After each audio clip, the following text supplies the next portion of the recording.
السلام عليكم. النهارده حلقه جديده من برنامج باكورد، معكم اسلام اوتاك. النهارده هنتكلم عن مشوار النادي الاهلي في بطوله كاس العالم للانديه، البطوله اللي بتتعمل لاول مره بنظام ال 32 فريق. هنحلل مع بعض الفرق اللي هتلاعب النادي الاهلي وقوتها وفرص تاهلها، وهل صفقات النادي الاهلي الجديده ومدربها الجديد هتكون ايجابيه ولا سلبيه على الفريق. زي ما قلنا البطوله السنه دي بتختلف عن كل البطولات اللي فاتت. لاول مره كاس العالم بيكون فيه 32 فريق متقسمين على 8 مجموعات، كل مجموعه فيها 4 فرق. الاهلي وقع مع المجموعه الاولى اللي بتضم انتر ميامي الامريكي وبورتو البرتغالي وبالميراس البرازيلي. نتكلم بتفاصيل شويه عن كل فرقه فيهم، ونبدا بانتر ميامي اللي انا عن نفسي اول ما عرفت ان هم هيلاعبوا الاهلي وان البطوله على ارضهم ووسط جمهورهم وحدث كبير بيحصل لاول مره، توقعت من شهور ان هم هيجيبوا لعيبه تقيله بدل اللعيبه المعتزله اللي موجوده في الفريق زي ميسي وسواريز وباقي فريق برشلونه التاريخي اللي راح هناك. هو في ايه؟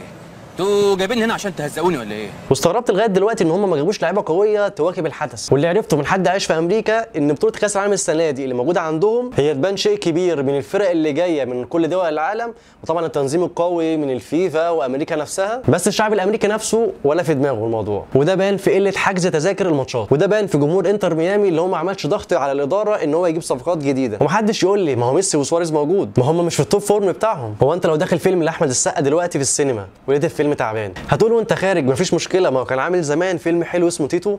اهم حاجه هو دلوقتي ايه. عشان كده انا بتوقع ان لعيبه الاهلي صدقوا نفسهم وامكانياتهم هيكسبوا، مش بسهوله، بس انا شايف ان هم الاقوى في ارض الملعب، وفريق انتر ميامي فريق هش جدا في دوري شبه عندنا كده الدوري القطري، واتوقع ان الماتش يخلص 2-1 للاهلي بس لو اللعيبه صدقت نفسها وامكانياتها. تاني ماتش هو بالميراس البرازيلي، وانا شايف ان ماتشات الاهلي في المجموعه ماشيه تدريجيا في القوه، ودي حاجه كويسه للاهلي. وبالنسبه ليا فريق بالميراس هو اقوى نسبيا من فريق انتر ميامي، وده على فكره بطل امريكا الجنوبيه، وعلى فكره هو فريق قوي جدا وبيقدم كره هجوميه، وللعلم كده عندهم لاعب قيمته تسويقيه 50 مليون دولار، يعني فرقه جايه تعمل حاجه مش هتهزر. واتوقع باذن الله الماتش ده هيخلص تعادل 2-2. نيجي بقى للفريق الاصعب في المجموعه نادي بورتو البرتغالي. مستغرب الناس مش مديه نادي بورتو البرتغالي حقه في قوته، وخد بالك الفرق المتوسطه اللي جايه من اوروبا بتلعب اقوى من الفرق الكلاس ايه زي مثلا ريال وبرشلونه، لان الفرق الكبيره اللي جايه من اوروبا بتكون جايه للبطولات دي للترفيه وفيها شويه غرور شويه، اما فرق زي بورتو مثلا لا دي جايه تموت نفسها في الملعب. ولو على البطولات فبورتو ده واخد دوري ابطال اوروبا مرتين، منها اخر بطوله اللي خدها في السنه الغريبه سنه 2004